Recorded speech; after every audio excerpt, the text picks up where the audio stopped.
Hello and welcome to today's edition of the Daf Yomi, second part of Menachot Daf 53 Amud A. And this is the law of the meal offering. The sons of Aaron shall sacrifice before the Lord in front of the altar, and that which is left of it, Aaron and the sons shall eat, and it shall be as matzah. Leviticus 6:7-9. These verses, there's bowls in the bottom. These verses demonstrate that there is a general requirement that meal offerings are brought as matzah. Rabbi Perida said to Rabbi Ami, and do not raise a dilemma with regard to the source of the bed. Can you check the bed, please? To the source of the mitzvah Abba Nisho, as it is clearly derived from these verses. Where I raise a dilemma, it is with regard to the source that indicates this requirement is indispensable, i.e. that if one violated the mitzvah and brought a meal offering not as matzah, the offering is not valid. Rabbi Ami said to Rabbi Perida, with regard to the halacha that the requirement that the meal offering must come as matzah is indispensable, it is also written, it should not be baked as leavened bread in Leviticus 6:10, but rather it should come as matzah. This additional verse indicates that even after the fact, if a meal offering was not made as matzah, it is not valid. Rav Chisda objects this, but can one say that the verse should be interpreted as follows: it shall not be baked as leavened bread, i.e. fully leavened, but it can be brought even if it has been leavened slightly, leavened slightly with leavening, a si'or dough. What's a si'or dough? This is a rabbinic form of the biblical si'or, leaven, influenced by the Aramaic si'or, which is the version that appears in some manuscripts. Some relate si'or to the similar word shior, which differentiates only slightly in its vowels. This is based on the fact that a portion of the dough that remains nisha is used as si'or, the catalyst that the dough causes to ferment and rise. Although it does not have the status of leavened bread and is therefore not prohibited by the verse, it also does not have the status of matzah.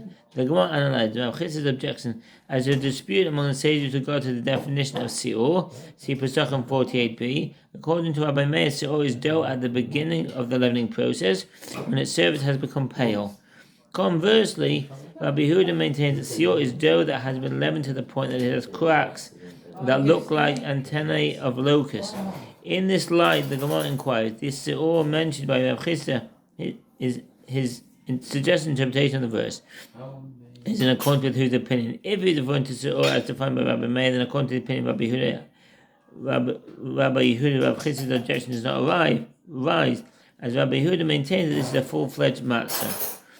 And if Rav Chisda is referring to si'or as defined by Rabbi Yehuda, then according to the opinion of Rabbi Meir, Rav Chisda's objection does not arise either, as Rabbi Meir holds that it is a full-fledged leavened bread.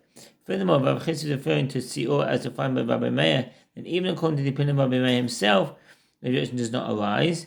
The reason is that from the fact that Rabbi Meir rules that one who eats this si'or on Passover is flogged for it, this indicates that it is deemed full-fledged leavened bread. Rather, Rav Chisda's objection rises with regard to leavening dough as defined by Rabbi Yehuda, according to the opinion of Rabbi Yehuda, who maintains that this dough is not considered a full-fledged leavened bread. You know, put it in the microwave if you want. I need my cup. Yeah. No worries. Nachman Bar Yitzchak also objects to Rabbi Ami's explanation. But one can say that the verse can be interpreted as follows: it should not be baked as leavened bread, but one may bring a meal offering that has been boiled, as this is not leavened bread, although it is also not matzah. The Gemara asks, this boiled dough, what is it? It is poached, as described in the verse. In a pan it should be made of oil. When it is soaked, mubechet, Leviticus 6:14. If so, there is no need to write the halacha of boiled dough from the verse. It should not be baked as leavened bread. If it is a meal offering, that must be poached. It is explicitly written with regard to it that it must be poached. If it is a meal offering that is not to be poached, it is not written with regard to it that it is poached. The Gemara challenges. But one can say that the verse, it shall not be baked as leavened bread, indicates that with regard to a meal offering, about which it is written explicitly, then it must be poached. This poaching is a placing of the dough in boiling water. This procedure is performed with the 12 loaves of the high priest's griddle cake offering, in which he would sacrifice every day, half in the morning, half in the afternoon. Purging was also performed with the similar offering brought by every priest on the first day of his service in the temple. These two types of meal offerings differ from the other meal offerings in the manner of their baking, their preparation, and certain details of their sacrifice on the altar. It is a mitzvah that it be poached, and with regard to a meal offering about which it is not written that it must be poached, one who brings the offering can decide. If he wants, let him bring it poached. If he wants, let him bring it as matzah. According to Rav Ami's proof from the verse is inconclusive. Ravina also objects to Rav Ami's explanation, but one can say that the verse it should not be baked as leavened bread, shows to determine that this man who brings a meal offering as leavened bread is liable for violating a mere prohibition, but the meal offering itself is not invalid. All these objections indicate the verse, it shall not be baked as leavened bread, can be interpreted in ways other than that suggested by Rabbi Ami. Accordingly, the Gemara asks, rather, from where do we derive that all meal offerings not brought as matzah are not valid? The Gemara answers, we derive it as it is taught in a Braita discussing a verse concerning meal offerings, it shall be of matzah, in Leviticus 2:4-5. One might have thought that it is only a mitzvah of Abnisha for a meal offering to be of matzah. Therefore, the verse states it shall be, which indicates that the verse established it as an obligation, i.e., if the meal offering was not brought as matzah, it is not valid.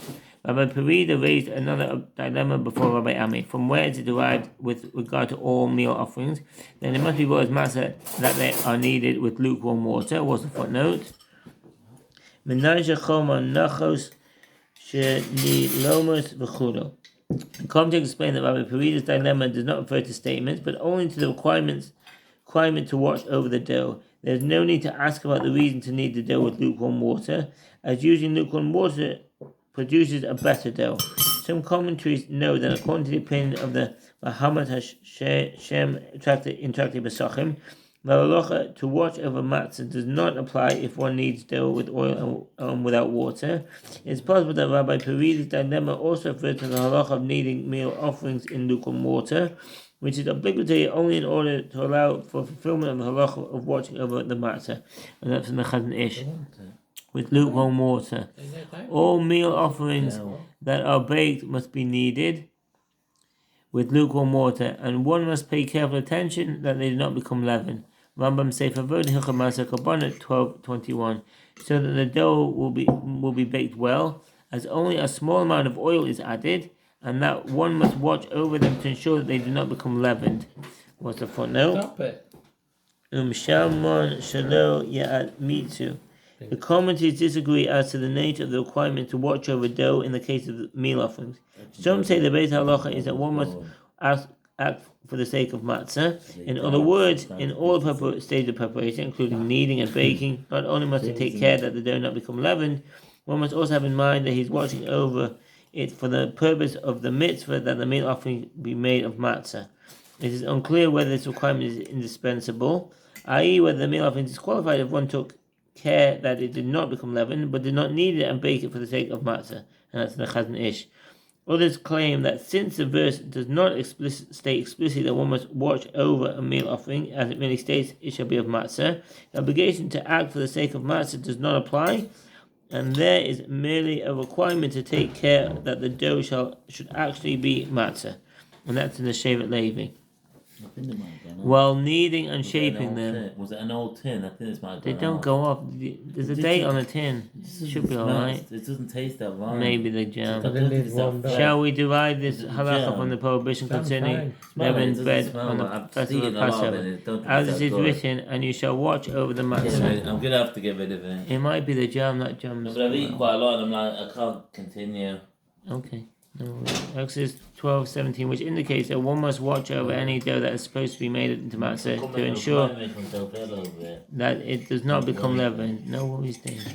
Rabbi Ami said to Rabbi Perida, the halacha of meal offerings is not derived from Passover, as it is, you don't need to go in the dishwasher. As it is written in the context of meal offering itself. It shall be tiyav matzah, Leviticus 2:5, which can be read as meaning preserve. What's preserve? Hachaye. No, that's clean, Dave. Just leave it outside, please. matzah. I preserve the matzah as it is, and do not let it become leavened. The Gemara asks, but didn't you already derive from the term it shall be that the requirement of made of it must be made as matzah as indispensable? The Gemara answers, if so, that this term serves to teach only one halacha, then the verse right is matzah. What is the reason that it writes it should be of matzah? Learn from it two conclusions. Both that the requirement that it be made of matzah is indispensable, and that one must watch over the matzah to ensure that it does not become leavened. The Gemara relates an incident that involved the aforementioned Rabbi Parida. The sage said to Rabbi Parida, the sage Rabbi Ezra, who is especially fine lineage, a grandson of Rabbi Avtolus. Who's that? Rabbi Elazar ben Azariah. No, Avtolus, probably from the Greek Atolmus, meaning brave-hearted, who is in turn a 10th generation descendant of Rabbi Elazar ben Azariah. One of the foremost Tanaim of the generation following the destruction of the temple of Rabbi Elazar ben Azariah came from a family renowned for its wisdom, lineage, and wealth. Rabbi Elazar ben Azariah could trace his priestly lineage back to Ezra the scribe, and some traditions even, they mentioned this yesterday, some traditions even draws parallel between the two. Some say that he was a disciple of Rabbi Eliezer. Following the great dispute that led to the removal of the Rabbi Gamliel from his post as Nasi, see Baruch 27b, Rabbi Elazar ben Azariah is found to be the most worthy candidate for the position due to his virtues enumerated by the sages, although he was very young at the time, possibly 18 or even 16. Even after Rabbi Gamliel was reinstated, Rabbi Elazar ben Azariah was given the second highest position in the Sanhedrin. He continued to be very active in communal affairs and traveled to Rome with other scholars to represent the Jews. Despite his youth, he was treated as an equal by the most prominent sages of his generation. Nevertheless, Rabbi Elazar ben Azariah would refrain from acting on his own opinions against the rulings of his colleagues and would fast for lengthy periods to atone for causing his neighbors to err in halacha. Even if he himself thought that the actions they performed were permitted, he was considered one of the great lecturers of his time, so much so that Rabbi Yeshua exclaimed, no generation that includes Rabbi Elazar ben Azariah can be viewed as orphaned. He lived beyond the age of 70, that's in the Jerusalem Talmud. He is not known for what happened to his family, apart from that Rabbi Ezra mentioned here, an Amorah in Eretz Yisrael, and a sage and lecturer is in his own right. Who the 10th generation descendant of Ezra the scribe is standing and waiting at the gate of the house and seeks entry. Rabbi Parida said to the sages, what is the need for all this detail about Rabbi Ezra's lineage? Rabbi Parida elaborated, if he is a man of Torah study, he is worthy of entry on his own account, regardless of his ancestors. And if he is both a man of Torah study and a man of lineage, he is also worthy of entry. But if he is a man of lineage and not a man of Torah, better for fire to devour him than for him to enter my house. In this case, his lineage is to his detriment, as it highlights his failure to become a sage like his ancestors. The sage said to Rabbi Parida, Rabbi Ezra is a man of Torah study. Rabbi Parida said to them, if so, let him enter and come. When Rabbi Ezra entered his house, Rabbi Parida saw, what does that mean? The Gemara does not specify which of the two sages, Rabbi Parida or Rabbi Ezra, saw that the other was upset. Consequently, it is uncertain which sage delivered the first Hamatic interpretation of the verse. I said to the Lord, you are my Lord, and I have no good but in you. And who responded with a series of interpretations, beginning with the interpretation of the term adir. Some early commentaries say that Rabbi Parida saw that Rabbi Ezra was distressed, and he responded with an agadic exposition to put the latter's mind at rest and to show affection for him, says Rashi. Others say that it was Rabbi Ezra who saw Rabbi Parida troubled, and it was Rabbi Ezra who spoke first. That's in the Rabbeinu Gershom Morah Hagolah. One proof for this second explanation is that the exposition about taking credit is especially suitable for a guest who wishes to give credit to his host. Similarly, the series of homilies stated by the other sage, all of which start with the formula let come, are fitting for a host welcoming his guests. The Rabbi Ezra's mind was troubled, troubled. The explanation for this distress depends on which of the two sages is the subject of this sentence. According to those commentators who maintain that Rabbi Ezra was troubled, the reason is clear. He was left waiting, and Rabbi Parida was evidently unfamiliar with him, to the extent that he even inquired if Rabbi Ezra was a Torah scholar. According to those who hold that Rabbi Parida was the one who was upset, this was due to his realization that the sage who was known to his colleagues was at his door, and yet he was a stranger to him. With regard to the term achira, Some say that it means pain, says Rashi, while others associate with kior, ugliness, i.e. his face contorted in his distress. Shin Kadoshim, citing Rashi, there are alternative versions of the text which suggest entirely different meanings, including light-hearted and of a settled mind, with embarrassment at having to wait outside. Therefore, Rabbi Perida taught a homily to comfort Rabbi Ezra. He began and said in interpretation of the verse, I have said to the Lord, you are my Lord, and I have no good but in you. Tovati Balalecha in Psalms 16:2. Rabbi Perida interpreted, the congregation of Israel said before the Holy One, He, Master of the universe, give me credit, as I have made your name known in the world, as indicated by the phrase, you are my Lord. God said to the congregation of Israel, I give no credit to you. Tovati Ba'alecha, God explained, I give credit only to the three patriarchs, Abraham, Isaac, and Jacob, who were the first who made my name known in the world. As is stated, as for the holy that are on the earth, they are the excellent, Va'adire, in whom is all my delight, Psalm 16:3. The holy in the earth are the patriarchs in whom God delights. In this manner, Rabbi Perida alluded to the importance of his ancestors, the Jewish people, including Ezra the scribe, from whom Rabbi Ezra was descended. When Rabbi Ezra heard Rabbi Perida say the word excellent adir, he too began a homily, one that plays with different forms of this term, and said, let the adir come, and exact punishment for the adirim from the adirim in the adirim.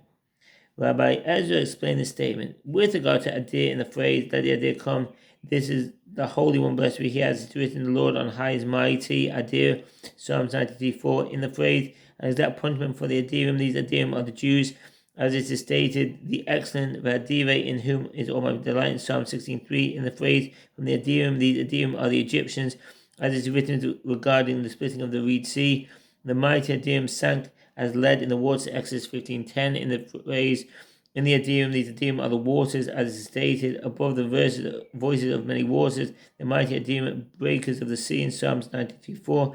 Rabbi Ezra stated another similar homiletic interpretation, that the Yadid, son of Yadid, come and build the Yadid for Yadid in the portion of Yadid, and that the Yadidim achieve atonement through it. Rabbi Ezra explains this statement. With regard to Yadid in the phrase, let Yadid, this is King Solomon, as it written after Solomon's birth, and he sent by the hand of Nathan the prophet, and he called his name Yedida for the Lord's sake, in 2 Samuel 12:25. That's the end of the Omen. Thank you for listening, and all the best. Take care. Bye.